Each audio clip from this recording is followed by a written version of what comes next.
नमस्कार, मैं डॉक्टर कैलाश दगड़। आज के इस वीडियो में मैं सियाटिका, कमर दर्द और स्लिप डिस्क की वजह से जो लोग परेशान रहते हैं, उन पेशेंट्स के लिए उनसे बात करने आया हूँ। साथियों, सियाटिका और बैक पेन के अंदर सबसे कॉमन चीज ये होती है कि उनके कमर में और एक पैर के अंदर बहुत ही तेज दर्द होता है और दर्द इतना तेज होता है कि रोगी व्यक्ति का जीना दुश्वार हो जाता है, उसको चलने में बहुत ही ज्यादा तकलीफ आती है, पैर में खिंचाव आता है, पैर में झुनझुनी सुन्नपन आता है, पैर में चींटियां चलने के समान उसको महसूस होता है। और जब कोई व्यक्ति सियाटिका की वजह से परेशान होता है तो वो बहुत ज्यादा परेशान होता है, उसका चलना फिरना, उठना बैठना और यहाँ तक कि सोना भी प्रभावित हो जाता है। और एक सियाटिका के पेशेंट को अवेरने के लिए, उसकी देखरेख करने के लिए उसके परिवार के 3 जने डिस्टर्ब हो जाते हैं, 3 लोग एक पेशेंट के साथ में लग जाते हैं, इतना मुश्किल काम हो जाता है।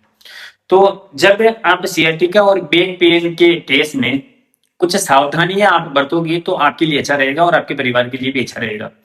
बीमारियां अपने हिसाब से नहीं आती है, जब हम कुछ गलतियां करते हैं, कुछ चीजों को इग्नोर करते हैं तो उसकी वजह से कॉमनली बीमारियां आती हैं।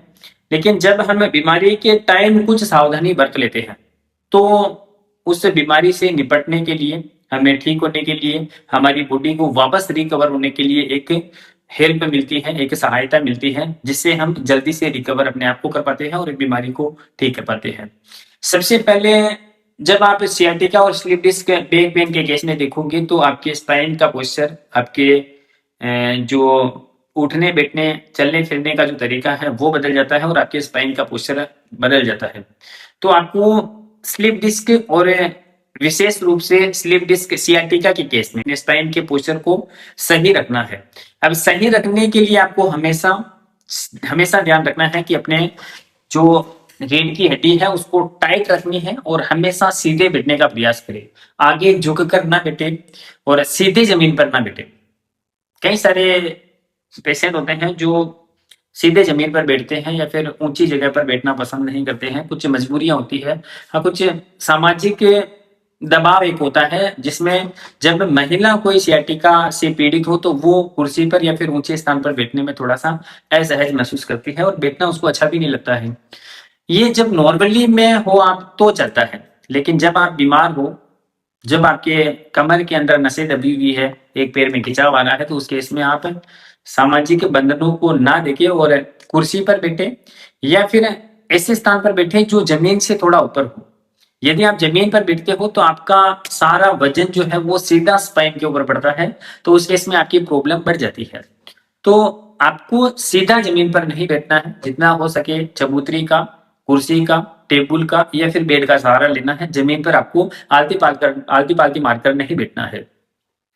दूसरा, आपको जितना आप वो कर सकते हो, ज्यादा बेड रेस्ट नहीं करना है, जितना आप वो कर सकते हो, जितना आप टहल सकते हो, जितनी आप अपने स्पाइन की, अपने कमर की, अपने पैर की एक्सरसाइज कर सकते हो उतनी एक्सरसाइज करने का प्रयास करें। कई बार एक्सरसाइज करने की वजह से दर्द बढ़ जाता है, लेकिन फिर भी आपको एक्सरसाइज कंटिन्यू रखनी है। ज्यादा हेवी एक्सरसाइज नहीं करें, हल्की फुल्की जितनी आप सहन कर सकते हो उतनी एक्सरसाइज आप करें। चलने में आपको परेशानी आएगी, लेकिन टहलने का प्रयास करें, हल्के हल्के चले। एक आपको अपने कमर की और जिस पैर के अंदर दर्द आ रहा है, जिस पैर में आपको खिंचाव आ रहा है, जलन महसूस हो रही है, सुन्नपन या फिर कीड़ियां चलने के समान जो संकेत आपको मिल रहे हैं, जो सेंसेशन आ रही है, उस पैर की और कमर की सिकाई करना बंद ना करें, सिकाई करते रहे। जब आप उस जगह की सिकाई करते हो तो वहां की मांसपेशियों की स्टिफनेस खत्म होती है और वहां पर जो अवरोध होता है नर्व का, वेन्स का, सर्कुलेशन का जो अवरोध होता है वो सिकाई की वजह से धीरे धीरे सही होता है। तो आपको सिकाई कंटिन्यू करनी है। सिकाई के लिए आप नमक का इस्तेमाल कर सकते हो, हल्की गुनगुनी रेत को आप गुनगुनी करके उसका इस्तेमाल कर सकते हो, गर्म सूती के कपड़े का इस्तेमाल कर सकते हो, गर्म पानी का इस्तेमाल कर सकते हो। तो अपने हिसाब से अपने कमर के हिस्से की वो सिकाई करते रहेंगे। तीसरा, एक नेक्स्ट सबसे बड़ी गलती करते हैं जो लोग गाँव में रहते हैं और जो ग्रामीण क्षेत्र से जो पेशेंट बिलोंग करते हैं, वो आगे झुकना बंद नहीं करते हैं।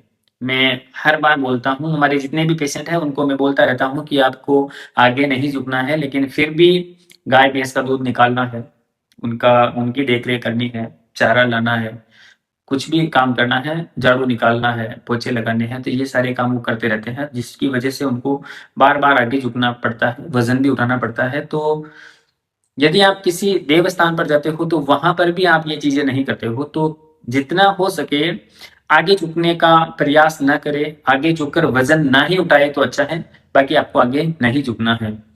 एक्सरसाइज के टाइम आप आगे झुक सकते हो क्योंकि वो एक अलग कंडीशन होती है, और नॉर्मली में जब आप काम करते हो वो एक अलग कंडीशन होती है। तो एक्सरसाइज के टाइम यदि आपको डॉक्टर से आगे झुकने की बोल रहे हैं तो उस समय आप आगे झुक सकते हो। एक लंबे समय तक आपको एक ही स्थान पर नहीं बैठना है और ना ही सोना है और ना ही आपको चलना है। बीच बीच में जब आप बैठे हो, किसी मीटिंग वगैरह में हो या फिर कहीं पर ऑफिस वगैरह में बैठे हो, घर पे बैठे हो, तो उस केस में आपको लंबे समय तक एक स्थान पर नहीं बैठना है, चेयर पर लंबे समय तक नहीं बैठना है, बीच बीच में आपको ब्रेक लेना है।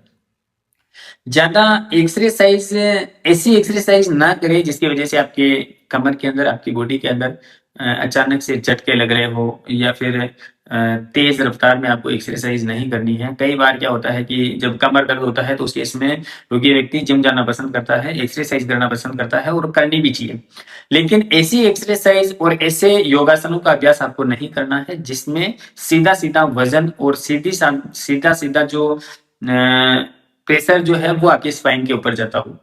और जो भी एक्सरसाइज करते हो आप, जो भी योग करते हो, तो उसमें हल्के हल्के व्यायाम को शामिल करें और धीरे धीरे से फॉलो करें, और हो सके तो एक विशेषज्ञ की देख रेख में आपको इन चीजों को फॉलो करना है, योग करने हैं, एक्सरसाइज करने हैं। और यदि दर्द कंटिन्यू बढ़ रहा है ना, आप टहल रहे हो, आप अपने जो भी उपाय आप कर रहे हो उसके बाद भी यदि दर्द बढ़ रहा है तो आपको हॉस्पिटल विजिट करना ही है। आप चाहे किसी भी हॉस्पिटल में जाओ, हॉस्पिटल आपको जाना है। लेकिन जहां तक मैं मेरे हिसाब से, मेरे एक्सपीरियंस से कहूंगा कि आप यदि आयुर्वेद चिकित्सालय जाते हो, नेचुरोपैथी सेंटर पर जाते हो, एक्यूप्रेशर एक्यूपंचर वाले सेंटर पर जाते हो, फिजियोथेरेपी के वहां जाते हो, तो आपके लिए ज्यादा अच्छा रहेगा। बाकी आप कहीं से भी कंसल्ट कराओ, आपको हॉस्पिटल विजिट करना है। कुछ एक्सरसाइज होती है, कुछ रूटीन टेस्ट होते हैं, वो आपको करवाने पड़ते हैं। और सियाटिका के केस में एमआरआई एक इम्पोर्टेंट जांच हो जाती है, वो आपको करवानी है। ब्लड टेस्ट वगैरह जो भी आपका डॉक्टर आपको सजेस्ट करे, जो दिखता है वो आपको करवाने हैं। और जो मेडिसिन आपको दी जाती है कहीं पर भी हो, उस मेडिसिन का आपको सेवन करना है। और जल्दी जल्दी आपको हॉस्पिटल नहीं बदलने हैं। कई बार क्या होता है कि जैसे ही प्रेशर बढ़ा, दबाव बढ़ा, दर्द हुआ, तो अपन जल्दी जल्दी हॉस्पिटल विजिट करने लग जाते हैं और एक जगह पर स्थिर नहीं रह पाते हैं। तो मेरा यही सुझाव रहेगा आपको कि जल्दी जल्दी हॉस्पिटल विजिट ना करें, थोड़ा सा रुके, जहां आप संतुष्ट होते हो वहां पर रुकने का प्रयास करें, क्योंकि कुछ चीजें होती है जो टाइम लेती है। जैसे आप नेचुरोपैथी सेंटर पर जाते हो, आयुर्वेदा सेंटर पर जाते हो, तो वहां पर जो चीजें आपको बताई जाती है, जो एक्सरसाइज वगैरह जो आपकी की जाती है, जो थेरेपीज की जाती है, जो चीजें आपकी बॉडी पर अप्लाई करी जाती है, उनमें थोड़ा सा टाइम लगता है, क्योंकि आपकी बीमारी का जो लेवल है वो बढ़ चुका होता है। और सियाटिका, स्लीप डिस्क, ये एक ऐसी बीमारियां हैं जो अचानक से आपकी बॉडी में रेयर केस में आती है, नहीं आती है। जब आप अपने दर्द को थोड़े समय के लिए अवॉइड करते हो तो उसके बाद में आपके दर्द प्रॉब्लम बढ़ती है, दर्द बढ़ता है और ये बीमारियां बढ़ जाती है। तो उन चीजों को रिकवर होने में, उनको ठीक होने में आप थोड़ा सा टाइम लगता है। तो स्टेबल होने का प्रयास करें, हॉस्पिटल में थोड़ा रुके, जहां पर भी आप बता रहे हो उन पर ट्रस्ट करें, और जितना हो सके अपने मेंटली प्रेशर को ठीक रखें, क्योंकि तनाव की वजह से प्रॉब्लम बढ़ जाती है। जितना आप पॉजिटिव रहते हो उतना ही आपकी बीमारी को, अपने आप की बीमारी को, शरीर को ठीक करने में फायदा मिलता है, हेल्प मिलती है। कई सारी एक्सरसाइज होती है जो आपको नहीं करनी होती है, और कई सारी एक्सरसाइज आपको ऐड करनी होती है।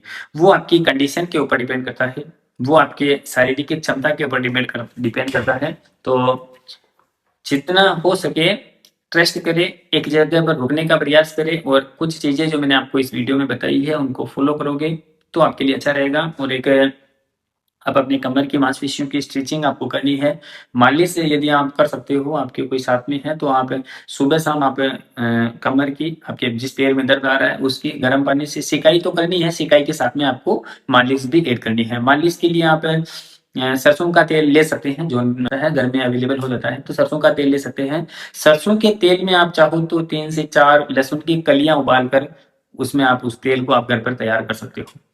महानारायण तेल आता है, महाविषगर्भ तेल आता है, उसका प्रयोग आप कर सकते हो।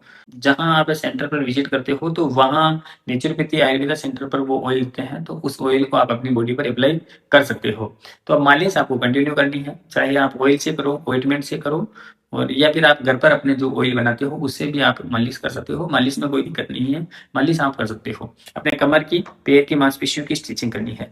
यदि आपने श्री आदियोगी हॉस्पिटल विजिट किया है, यदि आप हमारे सेंटर पर आए हो, तो वहां पर आपको जो एक्सरसाइज बताई जाती है उन एक्सरसाइज को आपको कंटिन्यू फॉलो करनी है। और यदि किसी भी प्रकार की आपको तकलीफ आती है तो इमीडिएटली अपने डॉक्टर से, हॉस्पिटल में जहां पर भी आपका इलाज चल रहा है वहां आपको संपर्क करना है, और जो भी आपकी बॉडी में परिवर्तन दिखाई देता है उनको बताए कि हमारे शरीर में ये बदलाव आया है, या फिर ये दर्द बढ़ा है, कम हुआ है, जो भी होता है वो आप अपने डॉक्टर्स को बताते रहें। और यदि किसी भी प्रकार की इंफॉर्मेशन आपको चाहिए तो आप कमेंट कर सकते हैं, और डिस्प्ले पे जो नंबर चल रहे हैं उन पे संपर्क कर सकते हैं, हमारे सेंटर भी विजिट कर सकते हैं। आप हमारे चैनल को सब्सक्राइब कर सकते हैं, हमारी इस आईडी को फॉलो कर सकते हैं। धन्यवाद।